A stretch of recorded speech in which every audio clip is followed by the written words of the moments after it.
Hello, Western Civ 105. This is finals week. I am making this video a little bit earlier because I'm heading to Hong Kong early in the morning. And just in case I have any problems with internet, Wi-Fi issues, or delayed flights, stuck somewhere, that I'll have the final open up for you. You can get to that. And just know that as soon as I get acclimated in, by Tuesday I should be up and grading, finishing up grading. Um, what I want you to do is make sure you look at your grades, and if you have any issues, you should have addressed them a lot earlier, but right now is definitely the time to do that. So write me, and I will, again, try to get back a hold of you all as soon as possible.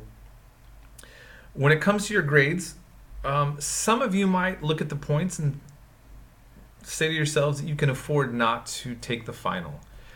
I don't encourage that, but I'm not going to fall apart if it happens. Here's the point that I want to let you know.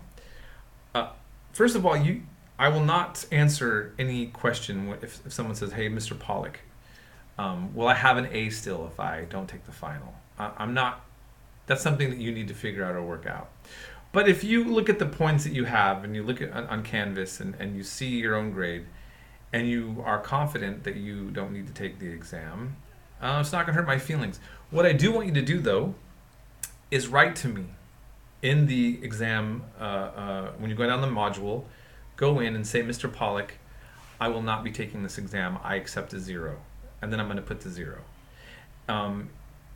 So yeah, that's how we can do this if you want. And what else do I need to say? Okay, well, here we are. I looked at your assignments and the discussions that we went over this last week. It's pretty intense.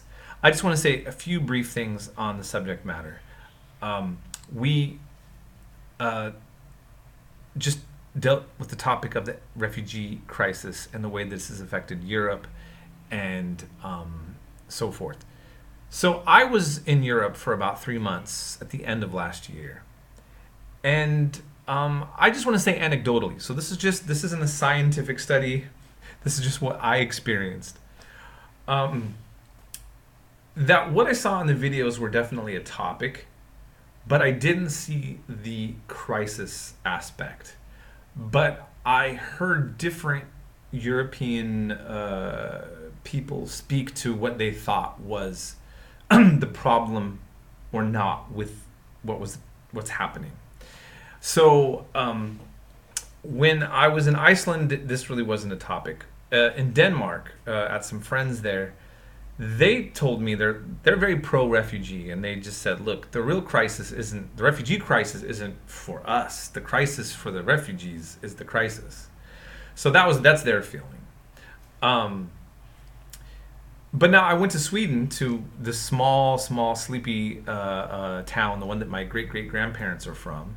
And the very nice lady who I became friends with that ran the lodge, we were having a cup of coffee and a pastry, a fika as it's called, coffee break.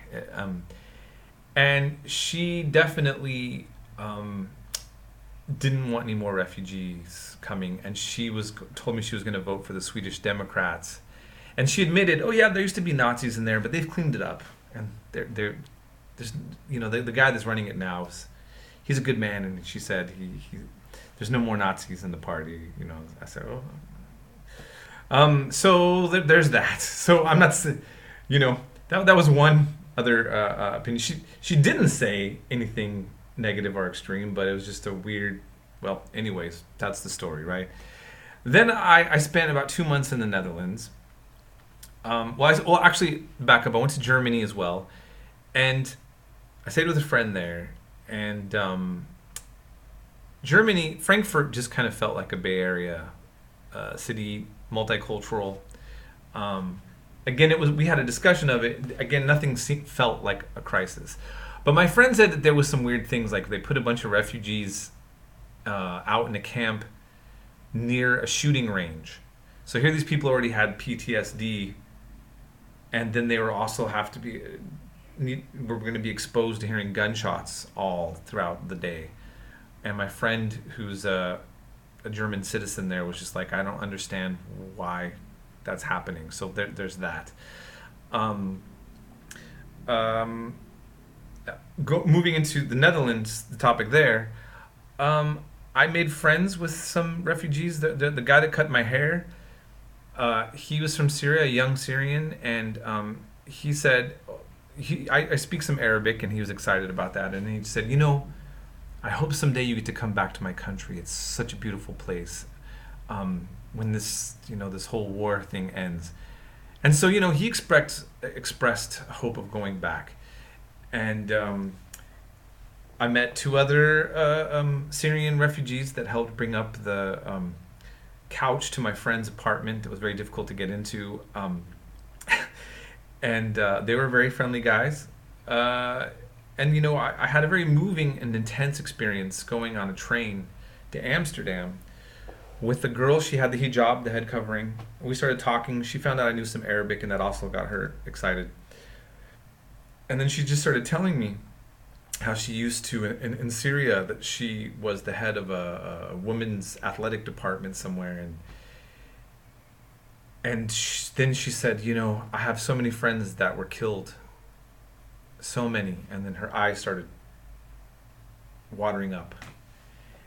And then she just started telling me, and I don't know why she was expressing it in this way, but she's just like, I'm okay with gays. I'm okay with basically everybody here in your society, and I just want love and peace in my life. Was to paraphrase what she's saying, and it got really kind of intense. And then she got ready to leave, and I didn't know what to say, and I just said to her, I said, you're beautiful and you deserve happiness.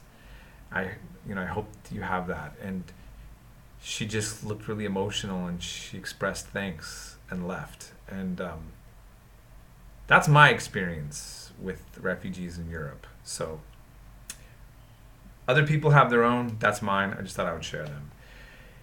So here we are now. Also, I'm getting ready to leave. Thailand the other day just had 6 bombs go off in Bangkok, and then we just supposedly had one go off not far from me here. They haven't identified exactly what the political reason is or cause. Some are saying it's linked to separatists from the south. And I just find out that my country in Texas has another mass shooting, and then just now again another one in Dayton, Ohio, and one associated with white nationalism and the question of, can we all get along? All right. So this is the thing, right? So we just covered this. We're looking at the history of Western civilization. We're looking at America, and here we are. So is knowing what's going on in the world important? Is some self-examination and reflection important? I'll let you decide.